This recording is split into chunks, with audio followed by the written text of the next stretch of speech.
احنا النهارده في محل الأباني في خان الخليلي، ومعانا صناعة من الصناعات النادرة جدا هي السجاد اليدوي. ومعانا نتعرف باسم حضرتك. زكريا. حاج زكريا، قول لي كده، حضرتك بتشتغل الشغلانة دي بقالك قد ايه؟ من سنة 74. 74 ولغاية دلوقتي. طب ايه الحاجات الجديدة اتعلمتها في الشغلة ديت، او إيه اللي خلاك لغاية دلوقتي مستمر عليها؟ لأن أنا حبيتها، يعني أنا حبيت المهنة وأنا صغير. كنت في مدرسة في سنة تالتة ابتدائي واخد الأجازة، فجيت هنا وتعرفت على الناس هنا في المحل وحبيت المهنة يعني كمهنة يدوية، يعني استهوتني واستمريت عليها. يعني حضرتك اتعلمتها يعني منك لنفسك كده، ولا كان من أجدادك مثلا أو والدك؟ لا، في صاحب المحل الله يرحمه الحاج فهمي، يعتبر هو ده اللي يعني مربيني ومعلمني المهنة، وكان في أسطوات كبار أكبر مني طبعا. كنت باجي في الأجازة أقعد معاهم يعلموني الصنعة واتعلمت منهم طبعا. وبعد كده انت بتطور من نفسك بقى، يعني انت بتشوف مثلا لو في حاجه انت معموله ومش عارف يعني بتعملها انت بنفسك، بتشوفها اتعملت ازاي وبتحاول تعملها بالظبط زي اصلها بالظبط. احنا المهنه دي بالنسبه لنا لازم تعملها زي اصلها بالظبط، فبتطور من نفسك انك بتشوف الحاجه معموله ازاي وبتعملها بتظبطها تاني. طب الأشكال اللي بتبقى مرسومة على السجادة، أنا شايف أشكال كتير عند حضرتك دي، انتوا اللي بتصمموها ولا بيبقى عندكم حاجات انتوا، ولا بتخترعوها، ولا بتعملوها ازاي بالظبط؟ هي التصميمات دي السجاد محصور في 3 4 دول: ايران، روسيا، تركيا، افغانستان وباكستان ومصر طبعا. السجاد المملوكي عندنا برضه. فالمعظم الرسومات دي بتيجي في الفيرست بتيجي ايران، بعد كده روسيا وتركيا وافغان وباكستان ومصر. فبيجي الديزاين من مثلا تركيا او ايران او روسيا، وانا بشوف ايه اللي اتقطع فيه. اي حاجه بتحصل في السجاده برممها زي اصلها بالظبط، بنصبغ نفس الصباغه تاني، الالوان تاني، نعمل لها الحصيره بتاعتها زي ما انت شايف كده. الحصيره دي بتتعمل هي بالظبط زي اصلها بنفس عارف حضرتك يعني في حاجه اسمها ميزانيه.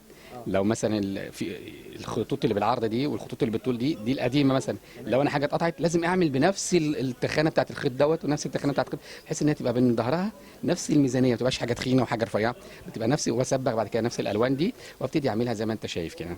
يعني حضرتك بترمم السجاد لو في قط، لكن ما بتقولوش ان هو جديد خالص. في مكان اخر في المصنع في الهرم للجديد خالص. الجديد ده يعتبر اسهل من القديم، لان انت بتاخد رسمه ديزاين بتقلده بالظبط وبتنقل زي كانك بتنقل.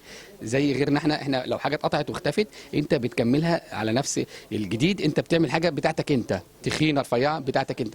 لكن القديم انت لو حاجه رفيعه لازم تبقى رفيعه، حاجه تخينه لازم تبقى تخينه، حاجه الوان مثلا فاتحه غامقه لازم تبقى بالالوان اللي موجوده اللي في قلب السجاده بالظبط. طب بعد سنين الكفاح دي كلها، ايه الحاجة اللي ميزتك في موضوع السجاد دوت، او الحاجة اللي خلتك تشدك بقى فيها؟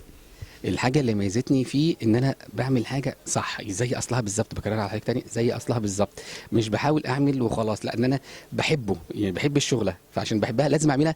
يعني شايف رسمه زي دي مثلا كده، زي دي لازم اجيبها بنفس الالوان دي.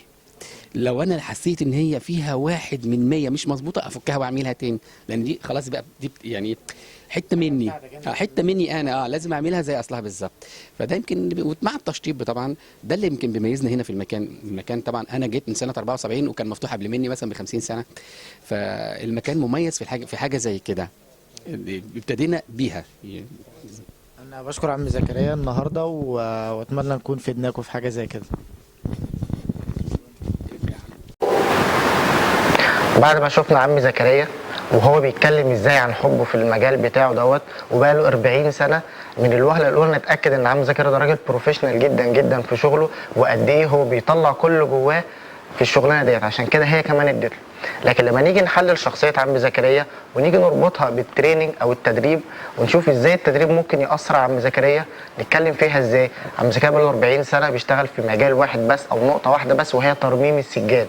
لكن لو خد تريننج او تدريب على ان هو يصمم، يعمل ليه تصميمات خاصه بيه، كان اكيد هتفرق في حاجات كتير جدا، واكيد كان هيبقى له دلوقتي في الوقت اللي احنا بنتكلم فيه دلوقتي البراند بتاعه اللي بيقدر من خلاله ينافس بيه منتجات كتير جدا في السوق.